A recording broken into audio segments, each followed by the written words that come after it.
Well, what an awesome song that was. I can honestly say, until I found it and I added it to this playlist, I had never heard of it before. Maybe some of our older, more musically educated friends that are listening, Chuck, maybe they know this song. Not really sure, but it's the 5 Stair Steps. And as you know, it was called Ooh Child, Things Are Gonna Get Easier. Now, so I'm looking through the information here, and yeah, it does not say when it's from, but it definitely sounded like it is from the 60s or the 70s. Now, I found this song when I was searching through different songs, looking for happy, positive stuff, of course. And it was in the Galaxy of the Guardians playlist, which is sort of cool. Because, boy, if you've watched that movie, they have a lot of great classics that they play on there. But isn't that the truth, though, going back to the song, that things are going to get easier because they've been easier before? And quite often, we don't realize and appreciate how good things are going till they're not going that good anymore. Do you ever notice that? So if we can take the time to appreciate in the moment, then, it's just a way better thing, no matter what is going on in your life. So like I was saying about my windshield wipers being stuck, I've been appreciating the other things. So I got a bunch of different things going on with my car. My mechanic is going to earn his money on Friday. But that's the life when you travel around, right? It's all good. It's all good. But because I've got this crappy stuff that's going on, I've been appreciating the good stuff, like my 4 new tires. Absolutely awesome. Appreciating that my steering wheel works properly. Appreciating that my blinkers work. Appreciating, all those other things. If you appreciate stuff, then it'll give you more things to appreciate instead of focusing on those stupid windshield wipers. But I'll tell you, it's a challenge, because what do I see when I look out the window? The windshield wipers. But there you go. It is what it is. That car owes me nothing. Absolutely nothing. But I would like to have a new car by the end of the year. So that is my goal by going into 2019. New car, equally economical, but I think a little bit bigger. I'm driving a 4-door Saturn Astra, very low to the ground, very cheap, which is great because, I'm driving around all the time speaking. But the other part is, when I'm going by those big trucks sometimes, I swear they're going to blow me right off the road.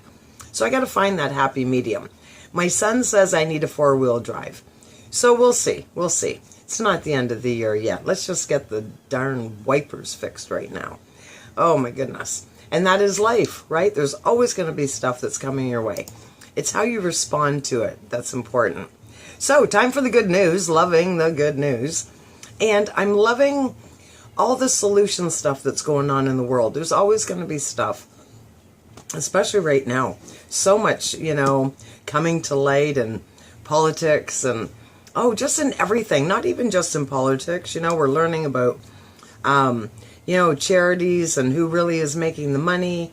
We're learning about the food. We're learning about the medicine.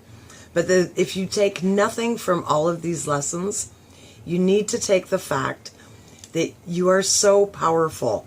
I don't do online petitions. I don't buy ribbons. I don't do bracelets. I don't do all that stuff. I don't get caught up in it all. But every time I raise my fork, I'm voting.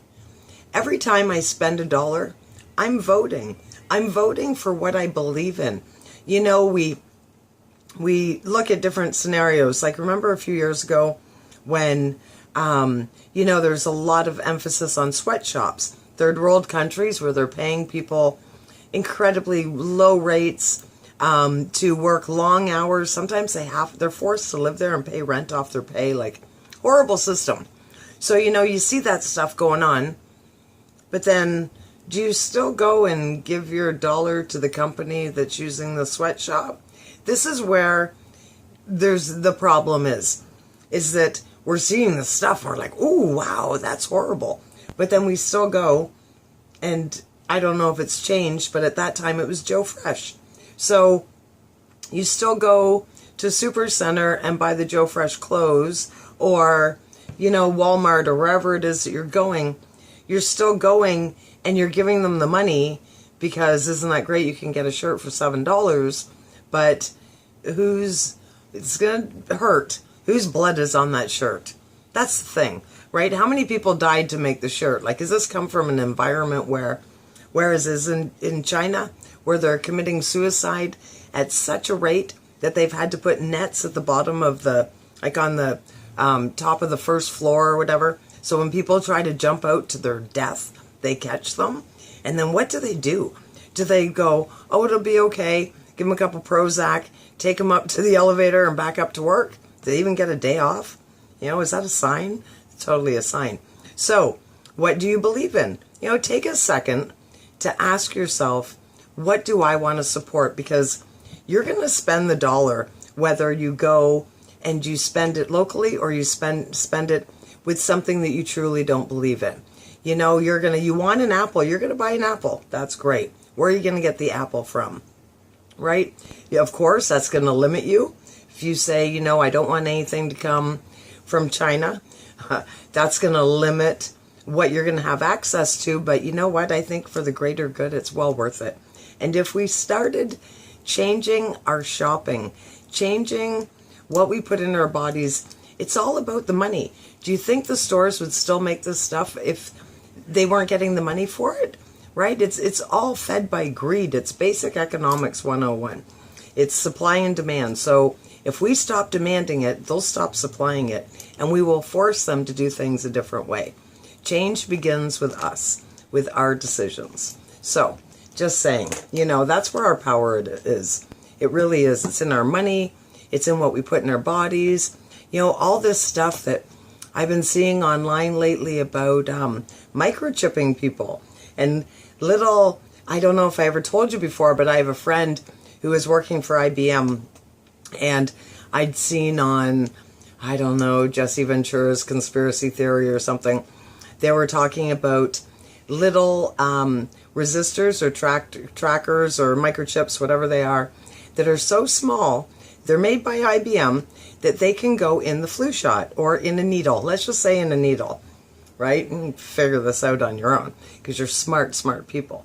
So I said to him, I'm like, is this really real? Like, because you don't know who's lying or what's true and what's not true. He said, absolutely, it's true. He said, I'm not saying they're doing it, but it is absolutely 100% possible.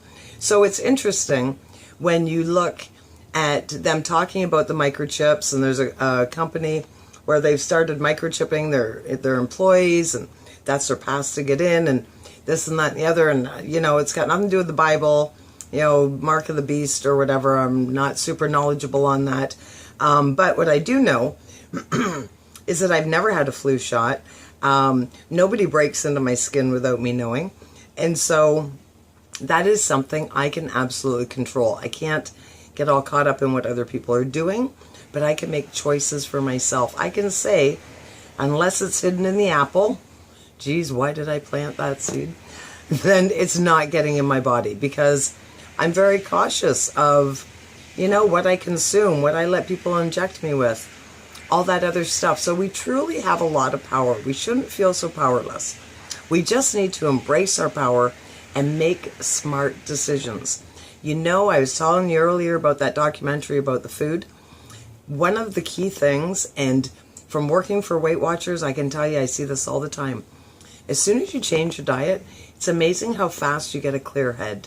And when we have new members join, they come and they join, and then a week later they come and they weigh in every week. And when they come and they weigh in, it's amazing. If they actually apply the program, it's amazing how fast they feel better. And I always thought, I don't know, I didn't really overthink it, I guess. But now, just the fact that they're eliminating the processed food, not all of it, because we still have to live, right? Like, our options are so skewed. You have to pick the best of the things that you have around you. But I never put it together, the fact that it's getting all the plastics out of your body, getting all the poisons and the chemicals and all the things that don't process properly. Very important that you do that. I just want you to look after yourself. You know, the life in pain is no good. And yeah, just, I just want everybody to look after themselves and to feel good and to enjoy life. I can't imagine being in pain all the time. And solutions are there. And I know you're thinking, oh, easy for you to say. Well, I'm living it. I see it every day. I probably talk to 200 people a week through Weight Watchers, if not more. And so survey says, change your diet, everything changes. But try it for yourself. Try it for yourself and then tell me I'm wrong. This is what I'd like to see. So anyways, time for the good news. Lots of good solutions going on in the world, which is fabulous. This is really cool. Some 50,000 homes in South Australia will receive solar panels and Tesla batteries, the state government announced on Sunday, in a landmark plan to turn houses into a giant interconnected power plant. South Australia is already home to the world's largest battery in an Elon Musk-driven project to provide electricity for more than 30,000 homes. I think we talked about that a couple weeks ago. The state government has since been looking for more ways, particularly through renewables, to address its energy woes after an unprecedented storm caused a statewide blackout in 2016. Under a new plan unveiled on Sunday, a network of solar panels linked to rechargeable batteries will be provided free. Love that word, free, to households and financed by the sale of excess electricity generated by the network, the government said. My government has already delivered the world's biggest battery. Now we will deliver the world's largest virtual power plant, said Premier Jay Weatherill said in a statement. We will use people's homes as a way to generate energy for the South Australian grid, with participating households benefiting with significant savings in their energy bills. A trial phase will begin with 1,100 public housing properties, each supplied with 5 kilowatt solar panel system Tesla battery. Following the trial, the systems will be installed at a further 24,000 public housing properties before the scheme is opened up to other South Australians over the next 4 years. The government is also set to look for an energy retailer to deliver the program to add more competition to the market. The rollout will be supported by the state government through an Australian $2 million, okay, so U.S. equivalent would be $1.6 million grant, and an Australian dollar $30 million loan from a taxpayer renewable technology fund. This sounds like a government that cares about its people. What a novel concept. I'm really digging that. That is not part of the article. That is me saying that, my opinion. Tesla said in a statement to AFP that the virtual power plant would have 250 megawatts of solar energy and 650 megawatt hours of battery storage. At key moments, the virtual power plant could provide as much capacity as a large gas turbine or coal power plant, the company added. Australia is one of the world's largest producers of coal and gas, but the South Australian blackout raised questions about its energy security. Several aging coal-fired power plants have closed, while strong demand for gas exports and a rise in onshore gas drilling bans have fueled concerns of a looming domestic energy shortage in the next few years. More than 60% of electricity generation in Australia is from coal, with 14% from renewables, according to government data published in 2016. Now, correct me if I'm wrong, but a lot of sun. Isn't it really hot in Australia? Isn't it like, I don't know if this is true or not, but I thought it was illegal not to wear a hat. I know, that sounds bizarre, I'm sure. But once upon a time when I was a fine dining server, we had some rugby players that came to play for, I think, is it the St. Clair Saints? Is that our Sarnia rugby team? Anyways, 2 or 3 sponsored rugby players came and they worked with us And they stayed in the hotel that I worked at because I was in the fine dining room of this hotel. And I remember them saying that about how hot it was. It was illegal to be outside without a hat on, and everybody wore sunscreen because where they are on the world in proportion to the sun. Not the right word. You know what I mean. So, isn't that interesting? Imagine how well that would do with the solar power. And I'm just in awe that they're helping their people. Wow. Very, very cool. Okay, next story. Again, not Canadian, not American. This is Norwegian. The Norwegian men's national soccer team just took a major pay cut. So their female counterparts could be paid the same amount. Up until this year, the male team earned 6.55 million kroner, which is equivalent to $818,000 US, in contrast to the woman's annual income of 3.1 million kroner, which is less than half. Since the men's team signed an equal pay agreement in December, both teams are being paid equally. 6 million. Haha, there you go. Very good. Since the men's team had earned much of its income from commercial sponsorships, despite the fact that the team constantly performs worse than the female team in international competition, they will be donating the funds necessary for the women's wages to rise. The Scandinavian country believes itself to be the first nation to ever mandate equal pay for their gendered teams. It is very positive that Norway is a pioneer, said Pat Bergerkabet, NFF's Secretary General, according to The Independent. At the same time, this is a recognition, for women's football in general, and it's amazing to see how much this means to the players and what enormous attention the issue has gained internationally. Norwegian soccer player Caroline Graham Hansen wrote a note to the men's team on Instagram reading, "Thank you for making this step for female athletes, for showing equality, and for helping us all, making it a bit easier to chase our dreams, to make them come true." Well, isn't that absolutely awesome? Very, very cool. And going in the right direction. You know, that's what the love revolution's all about. Let's be equal. Let's be on the same page. Let's help each other. You know, let's help lift each other up. And that's awesome. And that is a crazy amount of money anyways, just saying. But very cool. Okay, so last story of the day. This is interesting. In Brussels, homeless residents of Brussels may soon have temporary perfection from the chilly European weather, thanks to an entrepreneur's simple solution.